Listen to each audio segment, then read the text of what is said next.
everyone. It's that time again, story time with Father Joshua.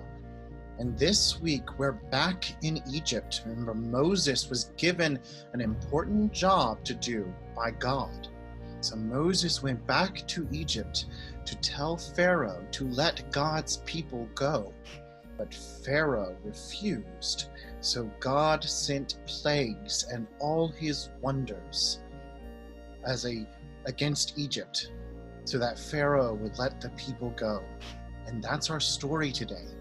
You'll notice it's dark outside.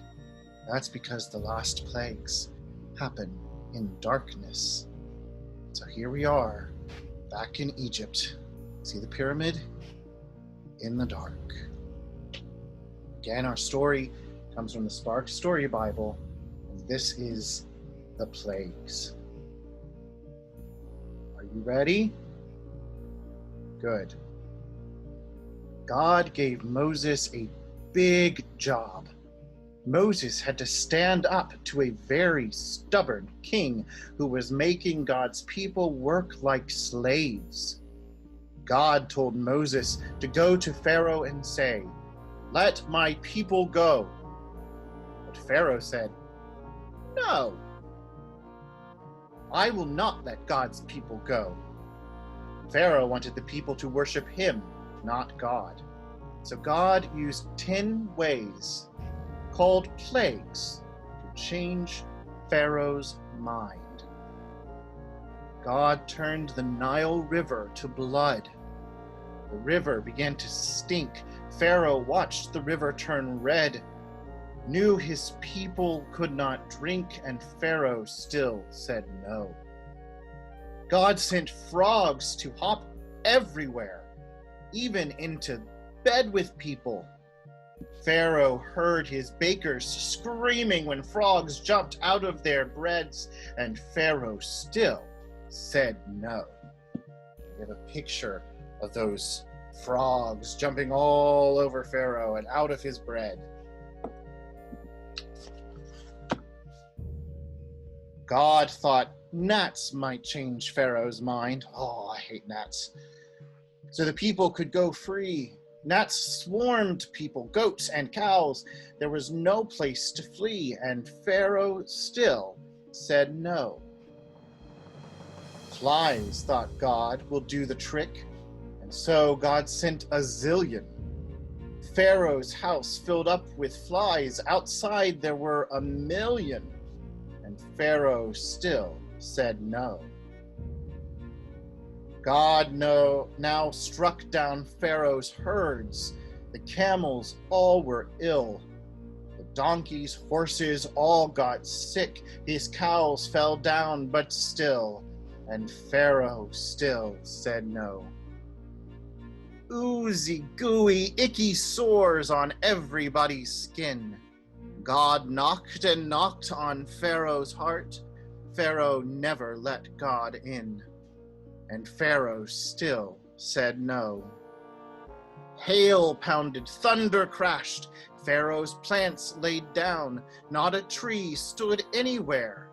All were on the ground, and Pharaoh still said no. "Let my people go," said God, "or I will send a swarm of locusts to devour what's left, to do your land more harm." And Pharaoh still said no. Now, darkness covered Pharaoh's land. The sun did not appear. No one could move, no one could see. Still Pharaoh would not hear, and Pharaoh still said no. The last and saddest plague of all brought sobs throughout the land. Parents cried as their children died. Finally, Pharaoh changed his plans. Pharaoh let God's people go.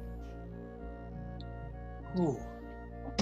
That's a lot to go through, isn't it? It would have been better just to listen to God. But in this case, God was able to show his own people how powerful he was. In fact, with that last plague, this angel of death that came over all of Egypt and killed their children. That's sad, isn't it? But there was a way out. You see, God told the Hebrews, the children of Israel, to make a dinner, and they would eat lamb and flat bread that wasn't allowed to rise because they had to make it quick, and bitter herbs to remind them of their time in slavery. And they took the blood from that lamb and they put it on the lintel and post of their door, and this was a sign to the angel that came through Egypt to leave those households alone. Those households were safe and protected. It's kind of like a vaccine. It kept them safe until Pharaoh let the people go. And then there were great cheers throughout the land of Israel, and they all got up in the morning and they got their bags together and their flattened bread, and they all followed Moses out into the wilderness. But not till after God had sent these plagues on Egypt. Well, it's kind of how we feel right now, isn't it? This pestilence, this stuff that we're going through with COVID-19 and this disease, it's kind of like a plague. It's infecting everybody all over the world, and the best thing we can do is just like those Hebrew children, is we stay inside where it is safe and we trust in God. So I don't really have a task for you today because we've kind of been living this for the last few months, haven't we? Instead, I want you to think about all those different things, those wonderful things that God is able to do. Even those things that seem really bad, He used to set the people free. And that, my friends, is what we call the Passover. Have you ever heard of the Passover? Well, you have now. So next week we get another part of this story, and I'm really excited to bring it to you. And until then, my friends, peace.